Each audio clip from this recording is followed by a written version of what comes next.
Konnichiwa, news watch your boy INCOG. Better rush video. And today, guys, we're back on the Takade channel. This one it is called, and I know we haven't done one of these in a minute because the last one we left off was part 2. The lore recap of Tsukihime Remake 03 Vampiric Temptations. So, like I said, the last one let me see. Matter of fact, I looked at it on my phone. We did part 2 a year ago. A year ago, we did part 2. It's been a year ago since it's been up on my channel. I haven't done it since. So, like I say, guys, without further ado, let's get right to this because it's 43 minutes. So, I'm probably not going to pause as much. Just really going to talk, through it or whatever. If I pause, this video's probably going to be over 50 minutes, like almost an hour, if anything. But yeah, I'm going to try not pause as much, but obviously, if there's some parts that come up that I'm kind of, what I'm saying, I want to talk about, obviously, I'm going to talk about it. But anyway, let's get right to it. So, play.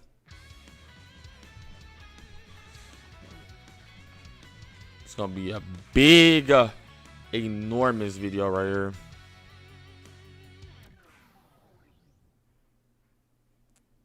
Welcome back to Otaku Daikun. Dai here. You Dai. Zoom coverage of the Tsukihime Remake. This is a guide so that you all can understand the basic lore and story of the remake, since it isn't officially released in English. Use it to supplement your enjoyment of the Japanese game, or simply to learn about all the cool new stuff we'd otherwise be missing out on. Last we left off, Shiki agreed to be Arcueid's bodyguard for having diced her up. This brought them to encounter and defeat the dead apostle ancestor Vlav. The following day is a lot more chill. It's Sunday, and that means Shiki doesn't have school. Hisui, who's a very sneaky maid, freaks him out with her morning greeting. She's come to wake him early because Akiha wants to know what the hell's been going on the last 2 days. They're all concerned, considering Kohaku found him sleeping by the mansion's Kind of wonder why this hasn't been translated over to the English, to the NA. Still in great pain. As usual, he brushes it off, prompting Hisui to provide him with a walking stick. In the sitting room, Akiha tries to hide her worry, and bluntly asks Shiki about his recent activities. He says that he can't explain the situation, straining her patience. Great value, Rin. So, he doesn't want her involved with all the vampire stuff, and while he apologizes for his absence, he refuses to say what he's been doing. She senses his sincerity, and agrees to drop the issue. She even accepts some of the blame for having confiscated his cell phone. Regardless, she needs him to be more careful, and to consider his position as a member of the Tonos. She reminds him that it's especially dangerous in the city given the recent murders. Shiki assures her that the killings will stop since the culprit was taken care of. With a smile of relief, he stands up to go get breakfast, prompting Akiha to ask about his injury. Again, he says it's no big deal. He should know better by now. To validate her concern, she jabs him in the leg, and his pained reaction tells the truth. She demands he get his injury checked out, giving him the option to see either Kohaku or Dr. Araku. We haven't gotten enough crazy cleavage. Oh my goodness. For as wild as she is, her skills are legit. That said, when she bursts into his room, thrilled to treat an adolescent boy, he immediately regrets his decision. She's just kidding. Or is she? Is this the doctor? Her flirting and silliness, Shiki still addresses her as a proper doctor, Hakase, which immediately wins. Treat me any day. Apparently, Treat me any day. same respect from the others. For sure. She gently feels his leg, taking note of bone Yeah, feel my leg. Yeah, treat my leg. Everything. His Yeah. injury is too boring. She treats it with impressive What? precision. She can tell he's been pushing his body to its limit. From what she can gather, his bones and muscles are lighter than normal, built for short bursts of intense movement like that of a bird. Akiha, on the other Chat, hand, don't is judge the me. exact opposite, what Araku describes as a monster. This comparison pisses Shiki off, bringing the examination to a close. There's clearly some wickedness hiding behind Araku's extroverted facade. Taking things easy, Shiki spends the rest of his day walking around the garden behind the sitting room, nostalgically recalling his time here 7 years ago. When he used to go out and play with Akiha, the garden seemed endless, but now that he's older, he can see it more objectively. It's hella beautiful, I must say. On his walk, he starts thinking about Arcueid, even though he doesn't expect to see her ever again. Right. The situation may have been daunting, but he admits he enjoyed spending time with her. At dinner, despite warning Shiki to take it easy, Akiha gets on his case for not being more productive with his time, preferring he study rather than laze around. Harsh. Damn, my boy Shiki cannot win, boy. Raised in this strict manner. She hardly has any free time between violin lessons Some of my and eye, school y'all. and Sorry. family obligations. At night, Shiki tries to get some studying done, but he can't stop thinking about Arcueid. He gives up and heads to sleep. The next morning, he feels a bit ill. Regardless, There you go. Hisui wakes him up as usual, and after he gets dressed, he heads for the sitting room to meet Akiha. Suddenly, he starts to feel much more feverish. A worried Akiha approaches him, and he notices that the closer she is, the worse he feels. For some Wow, reason, that's the feeling tragic. around her is elevating his symptoms. Making an excuse, he flees the room, avoiding Akiha without taking his temperature. He then rushes out to school without eating Kohaku's breakfast. Shiki arrives at the school building 30 minutes early, a bit disappointed that Arcueid wasn't waiting for him like before. He encounters Noel in the hallway, and she forgives his absence rather easily, chalking it up to his anemia. The two start talking about his accident, Pretty cute. until Noel starts asking creepy questions about how painful and miserable it was. Uncomfortable, Shiki excuses himself and heads to class. Right. Like, what? She really has no I'll be getting out of here, too. emotional sensitivity. Arihiko arrives for homeroom, and Shiki talks to him about recent happenings. Apparently, their friend Satsuki has been absent since Thursday. During lunch, they discuss the murders. Shiki is confident that the matter is resolved, but Arihiko is doubtful, mentioning news of a recent killing. With Flav dead, there shouldn't be any more corpses, so Shiki feels he needs to contact Arcueid to see what's up. After school, he goes into the city to search for her. He checks her condo, but it's empty. After looking around some more, he decides to return to the Rush, mansion the before condo it just gets too open? late. Hisui greets him, looking rather angry. She tells him he has a guest waiting for him in the sitting room. When she tells him the guest is a beautiful woman with blonde hair, he panics and bursts into the room. Sure enough, a pleasant Arcueid is sitting there talking to a rather Wow. disappointed Akiha. While the two girls appear calm, Shiki senses hostility in the air. Naturally, Akiha inquires about his relationship with Arcueid. He tries to explain they're just friends, but Arcueid makes it seem much more intimate, mentioning how her body still hurts.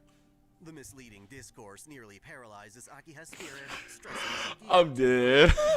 To prevent Misconstrued further the chaos, words, he grabs man. Arcueid by the hand and drags her out of the mansion, enduring Hisui's judging eyes through the lobby.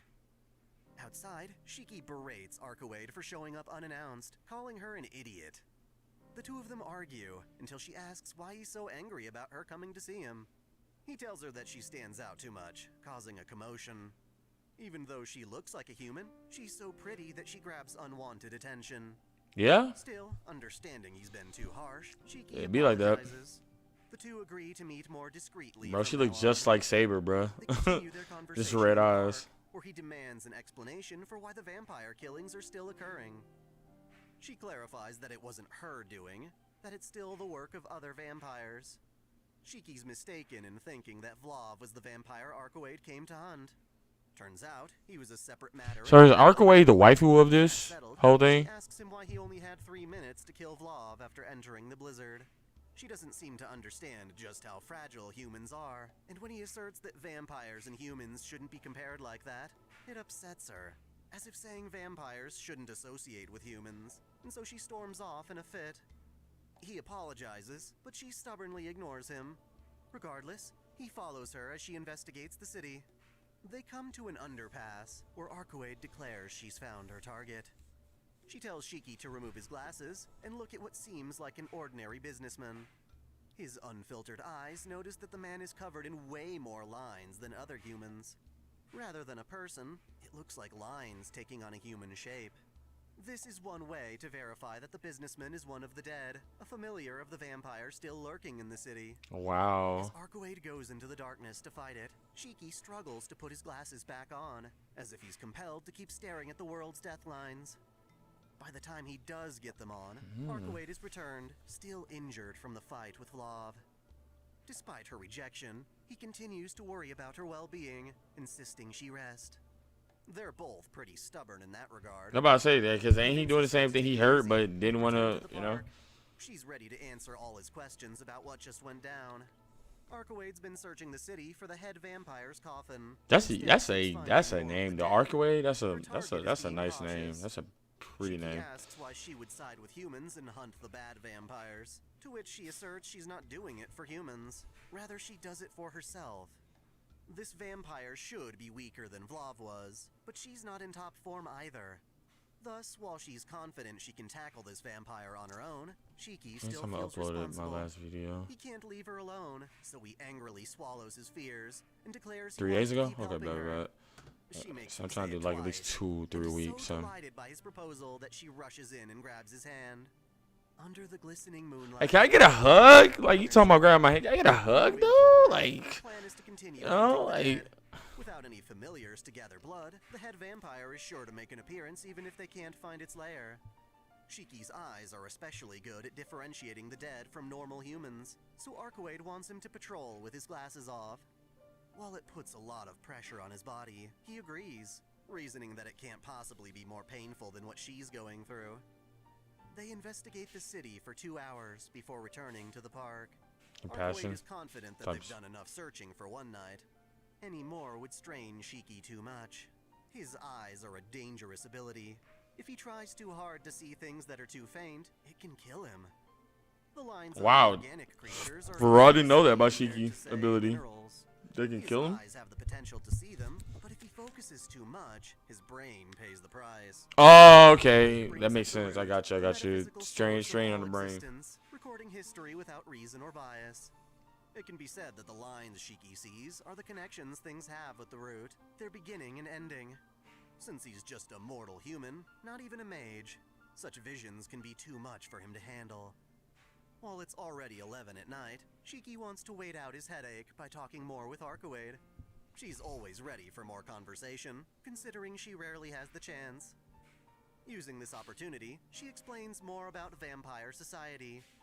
Basically, there are different tiers of dead apostles, Bro, got a whiteboard. categorized by the Holy Church. At the bottom are the dead, which are literally puppets controlled entirely by the head vampire. Next up are dead that maintain some sense of autonomy and act as aggressive soldiers. The third tier of the dead maintain just enough consciousness to blend in with society. Just like This that all other depends on how guy that I was intact walking their in. brains remain after being bitten. Familiars of tier 4 and higher have actual independence. A tier 4 familiar is like a vampire apprentice or a knight that can create its own retainers. Tier 5 familiars start gaining unique abilities due to the cursed nature of their blood, often inherited from the head vampire. At Tier 6, a vampire ceases to be a familiar at all, essentially becoming a head vampire all its own. Head This vampire category Tier includes 6. Vlav and our current target. Generally, dead apostles will suck blood as nourishment, but by sharing their blood with victims, they create familiars. The quality of the familiar depends on the latent potential of the human being devoured. People with more resistance Animated to vampiric Twilight. blood naturally become more independent vampires, Nah, I'm just whereas kidding. most wind up succumbing to the blood and lose their consciousness. It's rare, but the right victims can maintain or redevelop enough of their consciousness to eventually rebel and even succeed their parent vampires, like Vlav did. When the police find actual bodies left behind, it's because the victims were able to remain human but died from their injuries. Okay. Rising to the top of this wicked scale often means falling into depravity. The dead apostles that succeed at this kind of immortality often find themselves bored, and so they toy with humans for the fun of it. With that lengthy lecture out of the way, Arcueid and Shiki promise to meet up again the next day at 10 o'clock. She gleefully wanders off, leaving him to head home and go to sleep weighed by the commitments he's made. He dreams of the days he spent playing with Akiha at the mansion as children, carefree and happy. Finally, something pleasant. A shame he wakes up with a headache, struggling to get out of bed as fatigue from his eye strain assails him. Hisui's not here to greet him, so he heads to the sitting room on his own, only to remember how he ditched Akiha when Arcueid came to visit. He's in for some trouble, as Akiha fills the room with an unbearable aura. She bluntly asks him if he and Arcueid are smashing. He tries to explain that he and Arcueid are partners. Even points out how suspicious it is for a man and a woman to run off late at night together. Wow. Sadly, it's hard to clear the air Were you without elaborating smashing? on the whole vampire hunting thing, so he's forced to endure as she probes him on his relationship with Arcueid. Frustrated, he lashes out, claiming that who he dates is none of her business. This clearly upsets her. That's 'cause she want that Shiki. She want that Shiki, and storms out of the room. What's Kohaku chides him for she his she hostile wants him attitude, basically, but like while he that. could have handled PG. things much better, he feels he's doing the right thing by not getting anyone else involved. As Shiki steps out of the mansion on his way to school, he encounters Mario and his subordinate Ando Yugo. The two start questioning Shiki about the Tono household. Ando is suspiciously lighthearted, like a sketchy salesperson, trying to weasel out You look like a information sketchy regarding salesperson. the true Tono heir. To stop Ando's rambling, Mario kicks him in the crotch and corrects him that Shiki is the Tono heir. Hey, that boy fit is nice. Introducing himself as a police detective, Ando inquires about Vlov's attack, treated publicly as a great fire at the station. He suspects that the security team responding to the fire was connected to the Tono family. Apparently, Makihisa owned the land in front of the station that got destroyed. Though, having been away for the last 7 years, Shiki knows nothing about this. I was about to say, how would he even know about that? Being gone for 7 years. As he walks Plus, away, Mario warns him to stop meddling in business that doesn't concern him. Mario's fit is He wants nice. to die like a normal Hey, human. this character looks nice. Before Shiki can respond, Mario ends the conversation. The man got the wanting drip. To go somewhere where he can buy cheesecake with honey on top. The detectives Oh, that sounds good. drive away, Cheesecake with leaving honey on top. Shiki I had devastated. cheesecake, but not with honey though. He sits in class, finding it odd how lessons can go on as always, despite the huge station fire. Regardless, he finds studying properly his minimum duty as a member of the Tono family. Yo, that As person he looks stares out the creepy. window, however, he spots Super Arcueid creepy. waiting for him on campus. Fearing the power of rumors and gossip, Shiki excuses himself and rushes to meet her before any of his classmates find out. In the courtyard, Arcueid greets him with joy, having no idea the wrath she's incurred. He pulls her further from the school grounds and yells at her for not being more considerate of their situation. She was trying to do some investigating in the daytime to help him out, but instead makes him worry about her condition. Wait, why she keep growing them ears? Where are those ears that she keeps To growing? leave before they get spotted, sticking to their promise to meet at night. And how can she be in the daytime if she's a vampire? Ain't she a vampire already? A familiar? He feels like he's being watched, but chooses to ignore it. When Arihiko shows up for Forgot it, man. 'Cause I like I said, I haven't seen, I haven't watched this any since other like shady parts of a town. year ago. Apparently, there's an abandoned hospital 2 stations away that used to be a hideout for gangsters until they suddenly disappeared without a trace 2 years ago. Just to be sure, Shiki decides to investigate this hospital after class. Even without his glasses, he can tell there are no signs of the dead, and returns home to prepare for the night to come, even though it means coming back to an angry Akiha. Luckily, she's running late. Instead, he enters the lobby to find Hisui, who asks him if he intends to keep going out at night.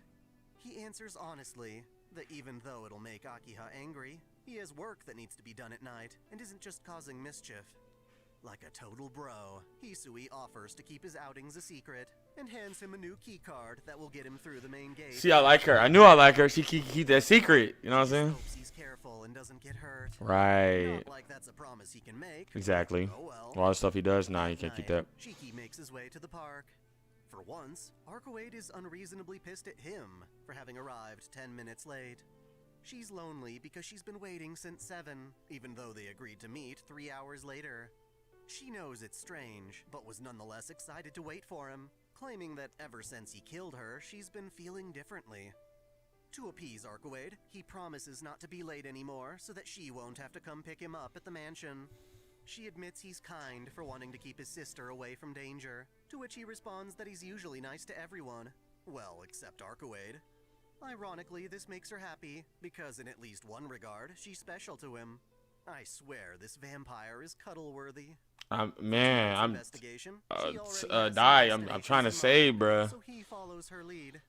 After searching 5 benign locations, they eventually arrive in a residential area. Might be them red eyes though. Confirms one of the dead entering an apartment building. They break in through the underground garage and find that it's a nest of 22 living corpses. Arcueid runs in, tearing through the dead with ease, giving Shiki a bit of a gore boner. As she continues, she appears gore? fatigued, You know what? slowing down with every kill. With the initial batch taken down, she takes a moment to brag, letting her guard down around a hidden foe. This big chungus has been lying in wait, transforming its gut into 8 tentacular spider arms. The creature lashes out at Arcueid, whipping her Ew. repeatedly with its tentacles, even as she carves through them. Shiki watches as Arcueid is beaten against the wall, triggering in him a fit of rage. He charges the creature, slicing his way through the tentacles before ruthlessly carving into its death point. Unlike the others, this dead crumbles to ash. In that moment, Shiki felt that it was better to lose control of himself than let Arcueid get hurt anymore. With the monster vanquished, he looks back at her and worries as she clutches her stomach in pain. Well, actually, turns out she's not that hurt at all. Instead, she's holding back laughter, entertained by Shiki's maddened chivalry. Though he's embarrassed for worrying, Arcueid confides that she's glad he can be so reliable. All of the enemies are defeated. Imagine you did all that and she just gonna laugh. That's crazy. And Arcueid notes that he has a Shiki can't win, bro. I feel like himself. Shiki sometimes with that. Calling it a night, Arcueid brings Shiki back to the park for some rest. Taking a break, she informs him that gaining mystic eyes after an accident is just too strange. It's normally the sort of thing that gets I inherited forgot how from good parent these to videos child, was and like leading her to the suspect lore that he's about come these from a videos. special Tsukihime. bloodline. I mean, she's not wrong. Both the Tonos and Anayas were special in their own ways. Shiki just doesn't know about any of it yet. Their conversation skids to a halt when, oddly enough, the wound on Shiki's chest from 7 years ago starts to bleed again. Just from glancing at it once, Arcueid looks paralyzed, affected by the blood. Feeling weak and uncomfortable, she distances herself, agreeing to meet tomorrow before making a quick escape. Left alone, Shiki reluctantly makes his way back to the mansion. Wait, why is it Along opening the back way, up however, though? he spots a shadowy figure in the distance. Oh. It approaches him from the other side of the street, prompting him to ready his knife once more. The shadow also pulls out a knife, and in the darkness, their blades clash. Wait, is it himself? Shiki is surprised by how natural the exchange is, as if battling to the death were normal for them. As metal meets metal, the fight reminds him of his past, the bloodbath in the forest with Akiha. The more swings they make at each other, the more he's able to confirm that his opponent is aiming for his death lines. Somehow, his enemy can see them too. The pace hastens, but Shiki feels confident he can win, finding this battle easier than the one with Flav. Just before he can land a finishing strike, however, the shadow is struck by a speeding sword that impales it from a distance. Pinned to the wall, the shadow cries, and Shiki follows its line of sight to the assailant. Atop a lamppost stands his teacher, Noel Sensei, dressed in church garb. Oh my goodness, she looked Jumping good. into action, she hurls more of these swords, which I assume are a kind of black keys. They surround the shadow, and with a blessing, Noel shrouds it in light. Unable to escape, it squirms about as she draws forth a massive spear and tears it asunder, leaving no trace behind. With the shadow quelled, A lady in Noel uniform. jokingly remarks that Japan is supposed to be a safe place.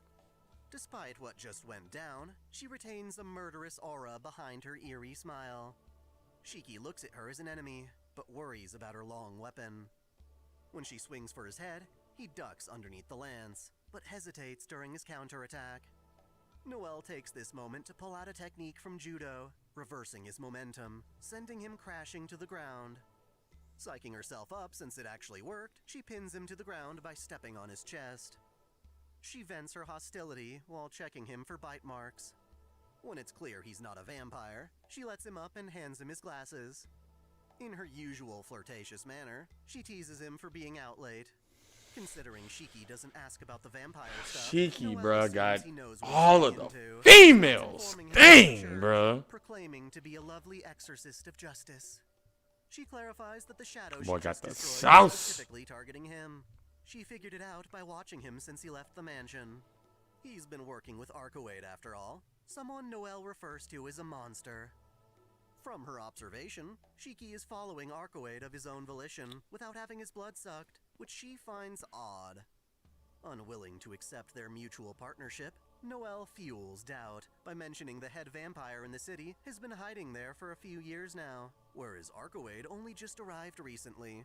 She warns him to be careful around Arcueid if he values his life. Having spoken her piece, Noel leaps away like a friggin' superhuman.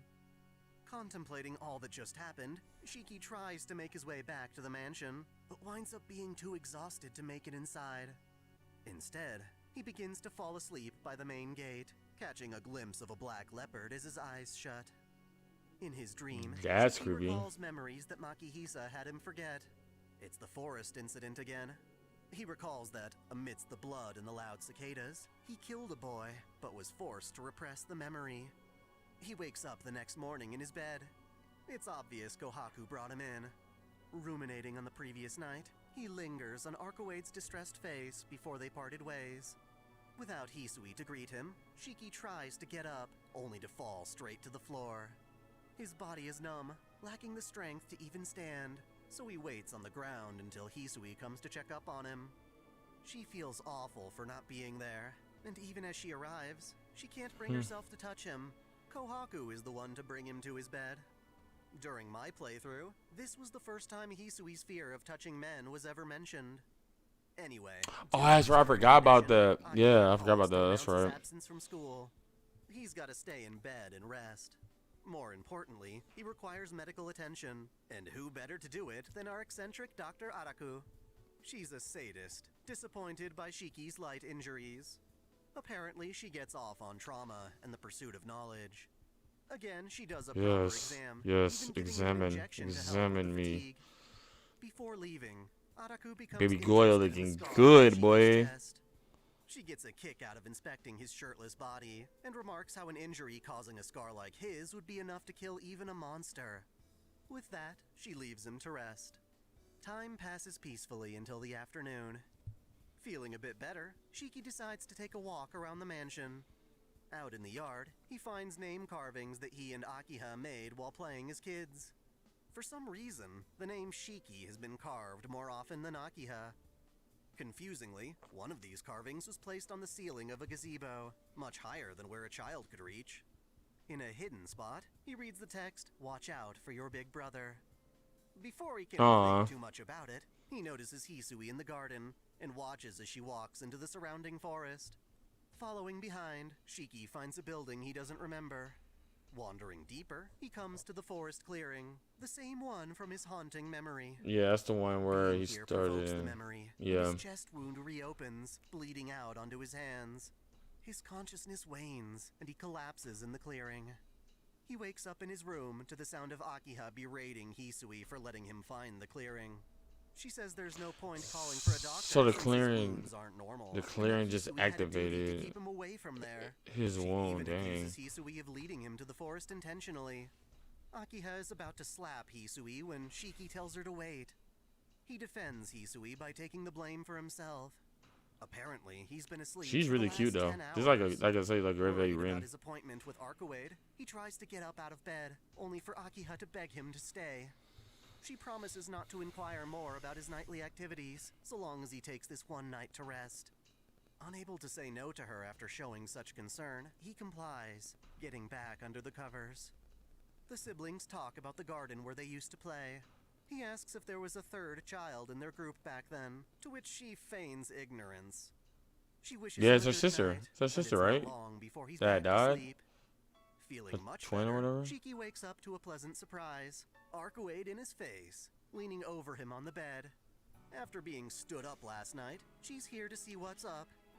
Being so close, he notes how she's especially beautiful, but he can't help but panic should Hisui walk in at the wrong moment. Arcueid entered his way through the window, but that doesn't mean yeah. they're in the clear. Yeah.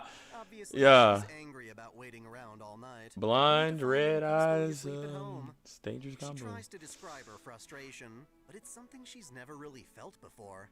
After sneaking in, she found him sleeping. Chat, what are we doing in this situation right here? Worried whether he'd ever wake up. Leave it in the comments. Considering his feelings, she even went through the trouble of using her mystic eyes on Hisui to implant the idea that he'd already gone to school. It's kind of like those Jedi mind tricks. Understanding, Shiki apologizes for breaking his promise. In recompense, Arcueid demands that he ditch school and spend the day with her. He reluctantly complies, though what he thinks is that even sounds more a like question? legitimate date. Her mood immediately brightens, and she leaps back out of the window to wait while he gets Come on, ready. chat. Is that even a... Come on. Surprisingly, Shiki is able to sneak out of the mansion without being noticed. By the main gate, Arcueid stands reflective, unsure exactly why breaking the promise made her so mad to begin with. When he tells her it might mean she's selfish, she takes it as a compliment, happy to have discovered a new emotion. Gleefully skipping along, she asks why Shiki is dressed in casual wear rather than his school uniform. He explains it's just a different outfit for a different occasion, which gives Arcueid an idea. She has him turn around for a moment, while she transforms her outfit into something special for their date. The dress she goes with is reminiscent of Len from Kaget's Toya and Melty Blood, specifically her white variant. In the original novel, Len was Arcueid's succubus familiar. Oh, Who okay. gave Shiki his lewd dream sequences. Wow. None of that here, I'm afraid, but this dress is quite adorable. Yeah. Especially with the added bow. Nice. His Nicer. hesitation makes her pout. Why? See, like, why she keep getting them cat ears or whatever? Ready to go, she gives him full rein to pick their destination. The two head to the city square, attracting attention due to Arcueid's beauty.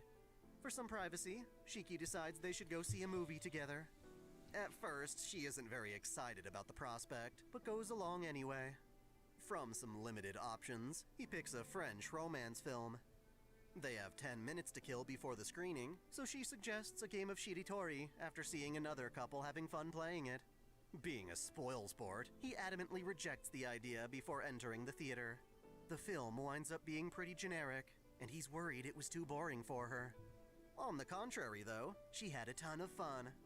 While she knew about movie theaters, actually going to one wound up being way more satisfying than she expected. That's what's up. Outside, she expresses how impressed she was, enjoying it way more than he did.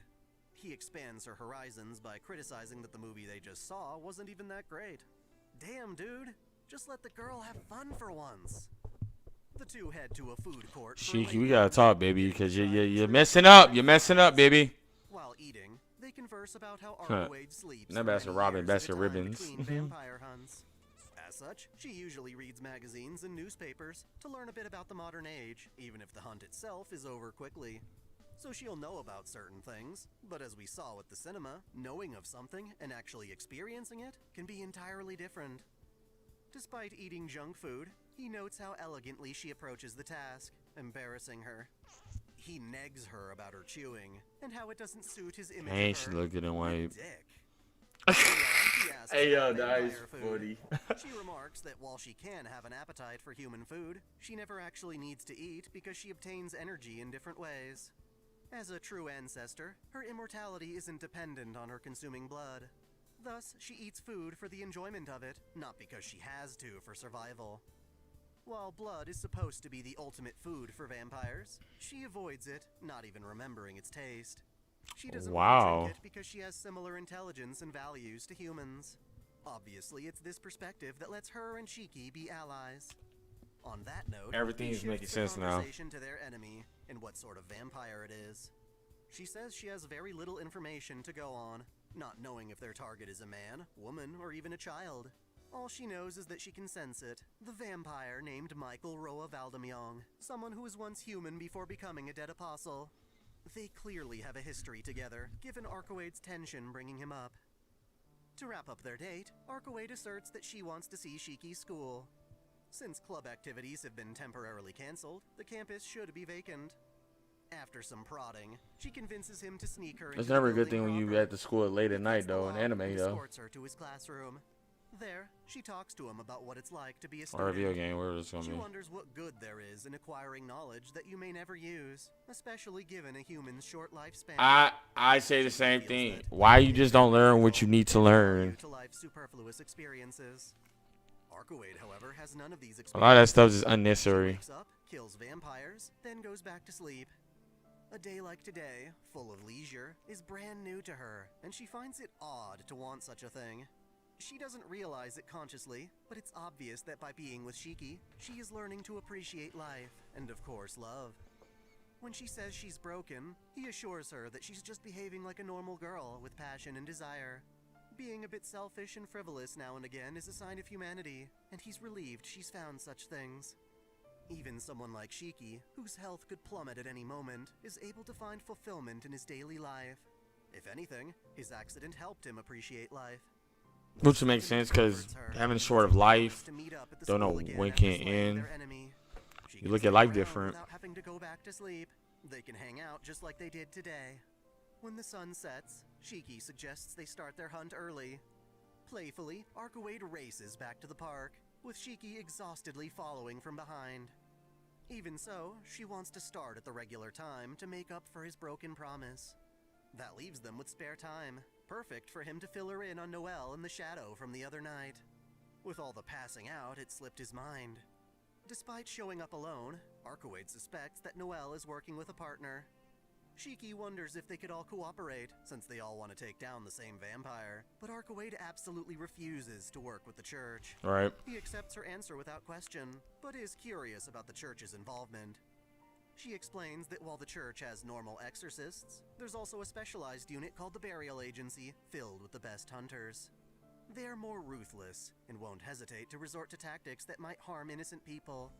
They have no sense of good vampires, so even though Arcueid also hunts dead apostles, they still consider her a target. The clock strikes 10, and she is happy to resolve their promise together. Sadly, Shiki ruins the moment by asking if it's really possible for there to be a vampire that doesn't suck blood. She claims to be a vampire, but he just can't imagine her ever doing that. Offended by his doubt, she plays it like a joke, daring him to let her prove herself. She gets in close, ready to bite into his neck. Joking aside, he genuinely feels tension in the air, as it seems she might actually do it. After all, her face has begun to sweat, and her breathing has become heavy. It was supposed to be a prank, but now she can't let him go. With her eyes wide open, the bloodlust is real. For a moment, he envisions true terror, unable to escape as her fangs loom ever closer. As she begins to bite down, he loses his cool, screaming out in horror. She seems to hesitate for a bit, but is ultimately interrupted when a flying blade blasts her away from him. It's Noel coming to the rescue despite the obvious Oh, it's fear about in to her go face. down. She tells Shiki to stand back, believing Arcueid was truly going to kill him. Noel tosses 3 more black keys, each stabbing into the ground around him to form a protective barrier. Witnessing this, Arcueid stands up and, in an almost berserk state, fights back to free him. It's so intimidating that it terrifies Noel, causing her to nearly back out of the fight. Mario, however, orders her from the shadows to get in there and do her job. Also, Mario is the one that's telling Noel what to do. Swinging through her fear, Noel is able to hold her own, or at least that's how it seems. In truth, Mario is controlling her movements through the use of gauntlets, which essentially... What type of Sasori Conqueror stuff are we doing? What, puppet what? Her, Mario calls off the fight, allowing her to retreat in panic. A weakened Arcueid rests as Mario introduces himself as a church priest, the grandchild Oh, of so Cardinal he's a Laurentius. church He priest. calls her out as the last of the true ancestors, defaming her title as a princess by claiming she too is just another blood-sucking monster. She tries to deny it, but he says it's not her choice. It's in her very nature. Ashamed, she looks at Shiki, while Mario berates her as a whore who manipulates people with her mystic eyes. Noel further comments that a monster like Arcueid could never find peace with humans. Despite everything that happened to him, Shiki tries to defend Arcueid, declaring it all a bad joke. She has a proven track record of sobriety, and he trusts her as an ally. Noel, offended by this sentiment, tries to step in, only for Mario to call her a pig and use his gauntlets to tase her. Mario implores Arcueid. Mario is a straight man. While Shiki believes in her, deep down she knows the truth. Looking guilty, she runs away, giving validity to Mario's accusation. Hoping to give chase, Shiki uses his eyes to break free of the barrier. Mario demands some gratitude for intervening when Arcueid was out of control, and Shiki thanks him, hoping to obtain more information. They agree to discuss things, and Mario sits on a park bench, cruelly denying Noel the same opportunity to rest. He explains that he's the new superior in town, and if not for him, Noel would be out of work. In other words, Wow. she's reluctantly his bitch. Hey, man. Mario wants to talk about Michael Roa Valdemion. I didn't say it. It seems Arcueid left out a bunch of details. Michael was a man who wanted true immortality, not the fragile kind vampires maintain through sucking blood. In that endeavor, he embraced reincarnation so that his soul would find a new host every time his body was killed. Normally, he chooses his next host when they're still a child, and lays dormant within them till maturity. Then he awakens, able to carry on in a new form, earning the church's nickname, Serpent of Akasha. Simply killing the guy isn't enough, seeing as how Arcueid's already forced him to reincarnate 16 times. He's also tricky to find, since his host remains completely human until the next awakening, after which they become a vampire through the infection of his soul. The only consistent clues are that Roa's new hosts are typically wealthy people of high social standing and are born with special abilities. Special Thus, abilities for and this wealthy. incarnation, That's the church interesting. is highly suspicious of the Tono family, specifically their eldest son. After meeting with Shiki, however, Mario believes they must have been mistaken, as he's clearly not the host. You see, Mario can sense a person's psychology by talking to them, but that doesn't work if he's talking to a vampire. Back to the drawing board, Mario apologizes for intervening on Shiki's affair with Arcueid. Noel, on the other hand, protests to this sudden turn of events, refusing to let Shiki go and make friends with a monster. Of course, Mario punishes her insubordination by tasing her, till she's a twitching mess on the pavement. She can't do nothing. With this chance, Shiki runs off into the city, hoping to find Arcueid. He checks her condo, only to find it empty. Downtown, he strains his eyes looking for clues. Bearing the pain and nausea, he heads through dark alleyways while clutching his temples. Scared that she's fighting all alone, he heads for the alley where they first met. Sure enough, he finds a long trail of dead corpses, most of which are torn into multiple pieces, scattering the walls. He finds Arcueid at the end of the carnage as she crushes the remaining foes. When she turns to see him, she is enraged, her eyes golden and menacing. Oh, This man. triggers his violent instincts, much like when he first saw her.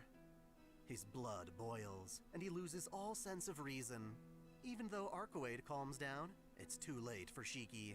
His desire to kill turns carnal, and he angrily tackles her to the ground. His arm pins her by the neck as she tries to bring him to his senses.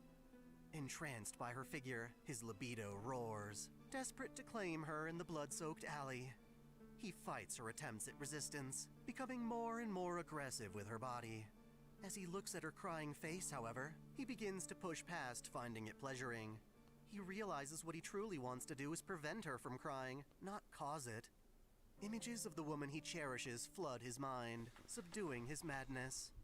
While he sits in profound shock and regret, Arcueid stands up and straightens her clothes. Before Shiki can apologize, she takes the blame, claiming that her golden eyes have the power to captivate humans. The eyes amplified his desire for her, pushing him beyond his ability to control. Deep down, however, Shiki knows that was only part of the problem.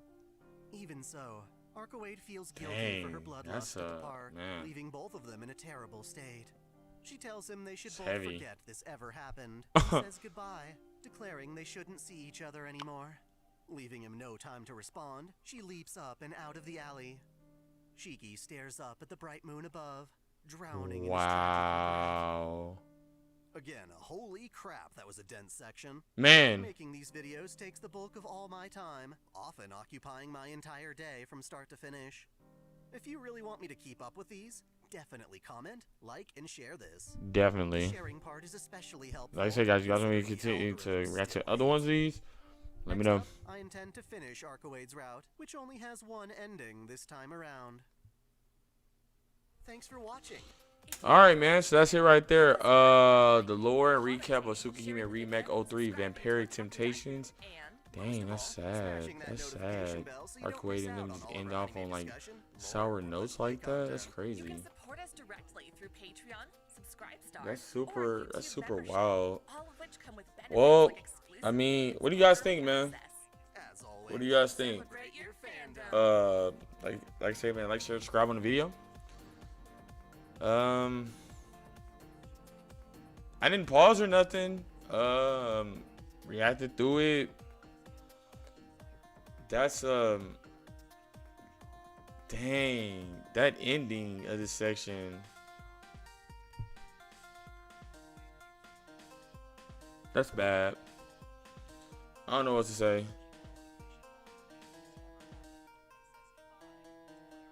I mean, would you have done the same thing you with Shiki though? With Arcueid? Like what you would have done if you with Shiki in that situation, chat? Just let me know. Like, that's crazy. Wow. Wow. Seeing her like that though, bloodless. Wow. That's crazy. I don't know what to say, man. I'm gonna get this video out to you guys probably Sunday, maybe at the earliest. Saturday to Sunday, all depend up on when I can get this edited and it go through my computer and everything like that. So earliest maybe Sunday, latest Monday, you should get this video. But you guys should see the FGO SSR video before this, honestly. So, and in the future as well, like I said, depending on how everything goes, I'm gonna do a God of War video, and hopefully you guys enjoy that one as well. If you guys do enjoy videos like that, I'll just react to more of those as well and create more stuff on the channel. Alright guys, boy, I'm out. Here, this thing is 45 minutes. I hope you guys really enjoy this, man.